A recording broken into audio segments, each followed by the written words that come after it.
नमस्कार मैत्रिणींनो, आज आपण करणार आहोत पोहेचा चिवडा. आता हा पोहे आपले कांद्या पोहे असतात का, त्या पोहे जाड पोह्यांचा चिवडा आहे. आणि तो पण तळून न करता भाजून केलेला आहे. हा अजिबात तेलकट नाही, काही नाही. ज्यांना तेलकट खायचं नाही ना त्यांच्यासाठी हा खूप चांगला आहे. पातळ पोह्यांचा नसून हा जाड पोह्यांचा चिवडा आहे. आपण कांदा पोह्याला जे पोहे वापरतो ना त्या पोह्यांचा. तर मग पोहेचा चिवडा करण्यासाठी इथे ना मी कढईत मीठ गरम करायला ठेवले. आपण केक ते बेक करताना कसं मीठ टाकतो तसं मीठ गरम करायला ठेवले.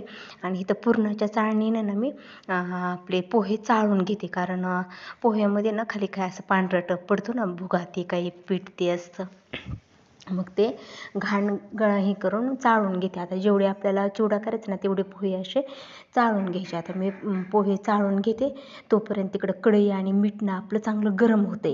आता कढई आणि मीठ आपलं चांगलं गरम झाले. आता ह्या गरम झालेल्या मिठामध्ये आता हे पोहेत ना आपण टाकून भाजून घ्यायचे. तर 1 वाटी मीठ टाकलं होतं मी. तर 1 वाटी ह्याच्यात ना अर्धी वाटी पोहे टाकायचे, म्हणजे ते चांगलं भाजलं जातं.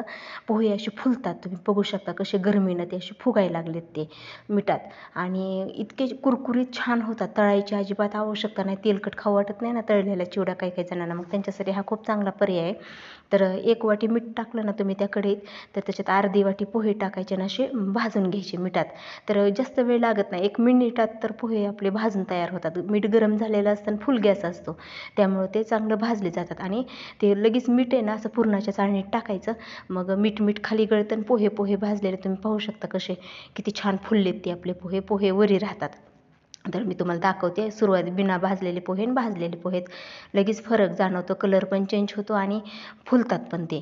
तर मग आता आणखीन ते मीठ खाली पडलेलं गरम मीठ तसंच पाटी लगेच उचलून कढईत टाकायची. आणखीन फुल गॅस करायचा. आणखीन अर्धी वाटी पोहे घ्यायचे, आणखीन त्याच्यात टाकायचे, भाजायचे, आणखीन चाळायचे, आणखीन मीठ त्याच्यात टाकायचं. असं अर्धी वाटीने पोहे तुम्ही भरपूर, तुम्हाला जेवढा चिवडा हवा आहे ना तेवढे पोहे तुम्ही असे भाजून घेऊ शकता.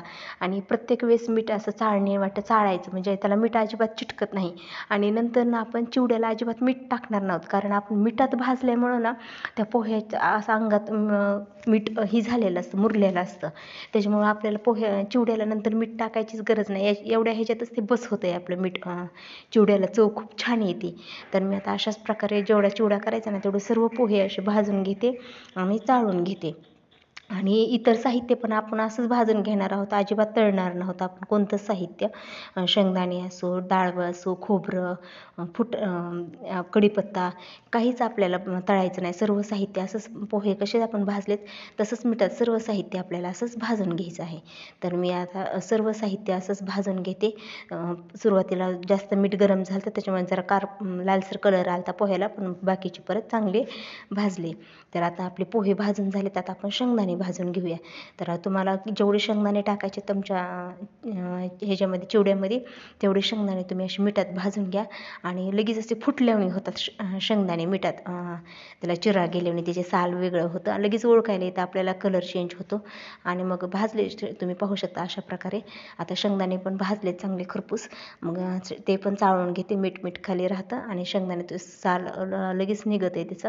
आणि व्यवस्थित भाजलेत. आता शेंगदाणे भाजून घेतले. आता आपण याच्यातच खोबऱ्याचे तुकडे पण असेच भाजून घेऊया. खोबऱ्याच्या तुकड्याला खूप वेळ लागत नाही, लगेच ते लालसर कलर होतो त्याचा. तर टाकले की लगेच 2-3 मिनटात तर त्याला कलर येतो. तर ते पण मग आपण चांगले हे करून घेऊ, भाजून घेऊ खोबऱ्याचे तुकडे पण. तर ते पण आता आपण चाळणी वाटत चाळून घेऊ. तर तुम्हाला जे साहित्य टाकायचे चिवड्यात ते सर्व साहित्य तुम्ही अशा प्रकारे भाजून घ्या. काही लोकांना तेलकट आवडत नाही तळलेला चिवडा. पोह्याचा तर चिवडा आवडतो पण तेलकट नको असतो, मग त्यांच्यासाठी हा खूप चांगला पर्याय आहे. तुम्ही अशा प्रकारे नक्की खरं, खूप छान होतो, एकदम खमंग आणि कमी तेलकट होतो, असा खुसखुशीत होतो. तर आता आपले शेंगदाणे झाले, पोहे झाले, ही पण खोबरं पण आपण भाजून घेतले. आता आपण डाळवं त्याच्यात टाकूया. आणि ते डाळव्याला काही जास्त वेळ लागत नाही भाजायला, ते आधीच भाजलेलं असतं. 2-3 मिनटात ते परतायचं आणि ते पण असंच चाळणी वाटं चाळून घ्यायचं. आता मी कढीपत्ता स्वच्छ धुवून कोरडा करायला ठेवलेला होता. तो कढीपत्ता पण मी आता असंच भाजून घेणार आहे मिठात. तर कढीपत्ता पण आपण आता भाजून घेऊया डाळवं झाले की.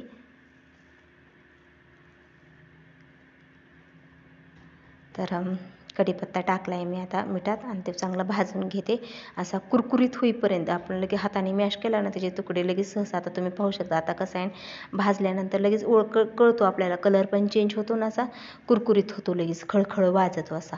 मग तसा खळखळ वाजला की आपला कढीपत्ता पण काढून घ्यायचा बाजूला.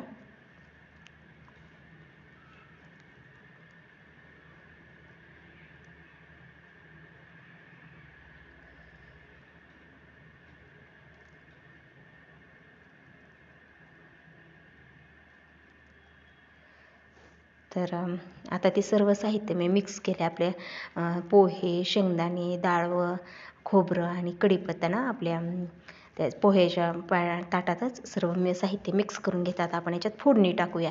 तर फोडणीला पण तुम्ही थोडंसंच तेल टाका, जास्त तेल टाकू नका. तुम्हाला तुमचं हळद, तिखट आणि मीठ तर आपण टाकणारच नव्हतं, हळद आणि तिखट तेवढ्यात हे होईल एवढेच. तर मी त्या 2 चमचे तेल टाकलेलं आहे. तेल गरम झालं की मोहरी टाकली, मोहरी तडतडली की याच्यात जिरे टाकते. तुम्हाला जर हवं असेल तर तुम्ही लसूण पण टाकू शकता, पण मी लसूण नाही हे केला, टाकला.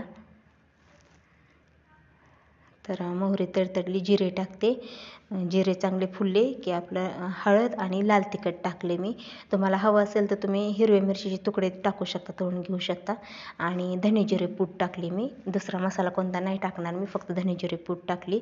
आणि हळद, तिखट आणि धने जिरे पूड, जिरे मोहरी ते आणि तेल गरम झालं की गॅस बंद करून त्यात तिखट आणि हळद टाकायची, नाही तर करपतं. मी ते सांगायचं विसरले. तेल गरम झाले, जिरे आणि मोहरी टाकली की मी गॅस बंद केला आणि नंतर तिखट, हळद आणि धने जिरे पूड टाकली आणि ते गरम गरमच फोडणी आपल्या चिवड्यावर टाकली आणि असं हाताने मिक्स करून घेते सर्व. ह्याला आपलं तिखट आणि हळद लागावी सर्व ह्याला. आणि मीठ टाकायची काही आवश्यकता नाही, कारण आपण सर्व साहित्य मिठातच भाजून घेतले त्याच्यामुळं त्याला मीठ लागतं ऑलरेडी. तर हे चांगलं मिक्स करून घेतलं आहे. आणि तुम्हाला आवडत असेल तर शेवटला तुम्ही ह्याच्यात पिठी साखर टाकू शकता. मी पण टाकली नंतर शेवटला. आता सुरुवातीला हे मी असं मिक्स करून घेतलं अगोदर सगळं, हळद आणि तिखट, धणेपूड, धने जिरे पूड आणि आता ना ह्याच्यात पिठी साखर टाकते थोडी, म्हणजे चटपटीत चव यावी आपल्या चिवड्याला म्हणून.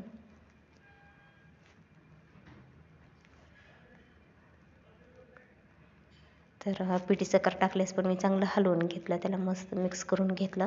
खूप दिसायला पण छान झालं आणि टेस्टला पण खूप छान झाला आहे आपल्या चिवडा. तुम्ही नक्की करा, तुम्हाला नक्की आवडेल. तर मग कसा वाटला तुम्हाला हा जाड पोह्यांचा बिना तळलेला आपला चिवडा, ते नक्की सांगा. आवडला असेल व्हिडिओ तर व्हिडिओला लाईक करा, शेअर करा आणि कमेंटमध्ये नक्की सांगा. आणि ज्यांनी माझ्या चॅनलला सबस्क्राईब केलं नाही ना त्यांनी माझ्या चॅनलला सबस्क्राईब करा. आणि तुम्ही पण असं भाजून पोह्याचा चिवडा नक्की करा, तुम्हाला नक्की आवडेल.